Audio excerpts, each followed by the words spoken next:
At the age of 24, Ethan took on the role of a firefighter, stepping into the profession with no prior field experience. In a challenging trial by fire, he and his team received a call to rescue children trapped inside a blazing orphanage. Upon their arrival, the desperate cries of the orphanage director echoed through the chaos. She pleaded urgently for a child named Tim Harrison, who was just 5 years old, still trapped inside the raging inferno. Without a moment's hesitation, Ethan charged into the burning building upon hearing the director's frantic pleas. As the flames intensified, threatening to engulf the structure, he called out for Tim Harrison, determined to find the child. A faint voice responded from the second floor, guiding Ethan to the young boy. Ignoring the searing heat, he raced up the stairs, retrieved Tim, and carried him to safety just in the nick of time. His heroic actions saved the child, narrowly averting disaster as the staircase collapsed due to the escalating heat. "Are you all right? Did you get hurt anywhere?" Ethan asked as soon as he found an empty ambulance stretcher where he placed Tim. "I'm fine, Mr. Firefighter. Thank you for saving my life," Tim said to him, giving Ethan a hug. This gesture warmed his heart, and he made sure to hug Tim back tightly. "What's going to happen to us now? Our home is gone," Tim asked Ethan quietly, while the orphanage staff catered to the other children. "Unfortunately, the orphanage building is gone, and it'll take a while to build. The government will help relocate everyone in the time being," Ethan explained. Tim started to cry, clutching onto a ragged stuffed toy he managed to save. "It's all right, young man. You'll be okay," Ethan assured him, rubbing his back. "How about you, Mr. Firefighter? Do you have a family of your own?" the young boy asked. Ethan shook his head. "I don't. I live alone, and it's actually quite lonely." He paused for a while. Then Ethan decided to do something courageous. He suddenly said, "What do you think about keeping me company? Would you take me as your dad?" he asked the young boy. Tim's eyes widened. "Really?" he said, shocked. "I can call you Dad," Tim asked. Ethan nodded. "If you want to." The firefighter smiled.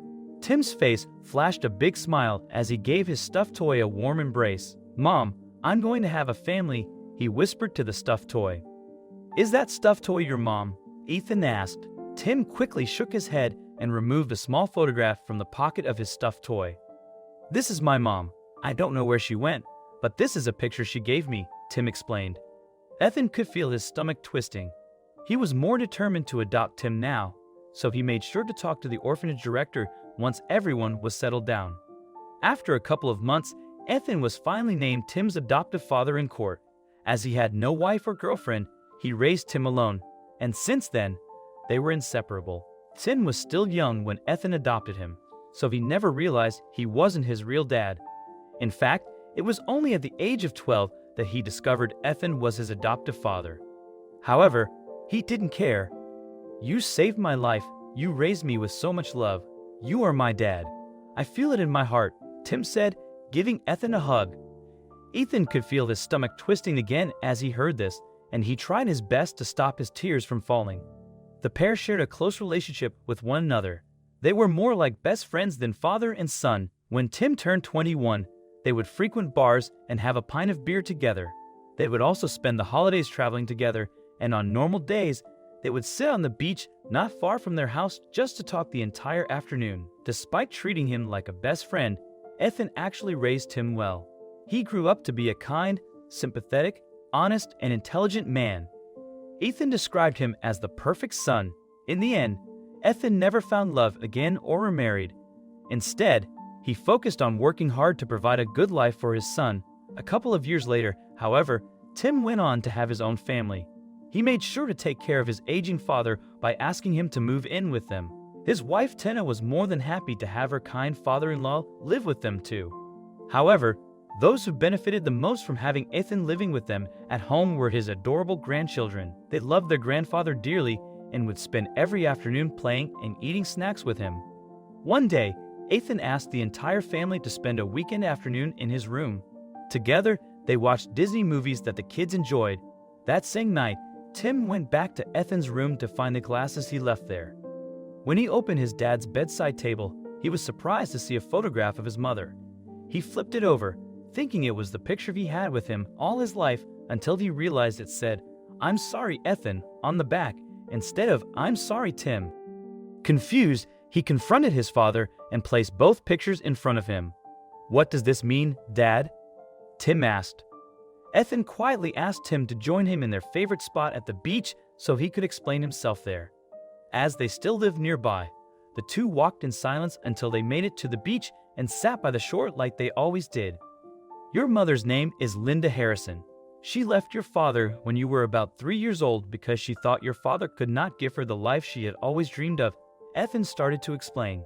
"One day, while she was serving at the restaurant she worked at, a rich man took an interest in her. However, at the time, you were already 3 years old.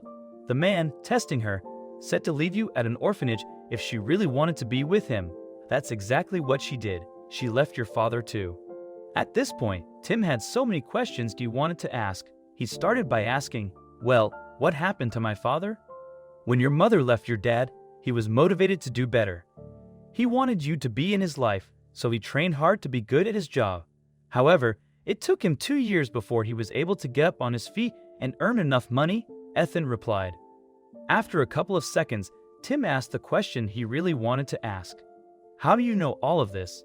"It's because I'm your dad, Tim. I'm your biological dad," Ethan said, immediately getting a hold of Tim's hand. "I'm so sorry for keeping this from you, Tim. I was so afraid it would change our relationship. I wanted to keep it a secret forever," he admitted. "You should have told me this years ago. Why didn't you?" he said, almost raising his voice at his dad. Tim was shocked, but he was not angry with his dad at all.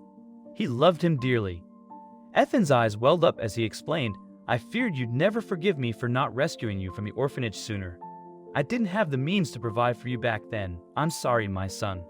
His voice trembled as he continued, "When I heard the orphanage was on fire, I rushed there as a first responder. The moment they said you were trapped inside, my heart sank. I couldn't bear the thought of losing you." Tim embraced his father tightly. His mind flooded with memories of Ethan's unwavering support. Despite not knowing they shared a biological bond, Tim had always considered him his true dad. With tears in his eyes, Tim declared, "I love you, Dad. In my heart, you were always my father. Knowing you're not just my adoptive dad, but also my biological dad, I'm grateful for everything. I could never hold any resentment. I'm blessed to have you, and that's what counts." They sat in silence for a while, gazing at the crashing waves. Then Tim broke the silence with a smile.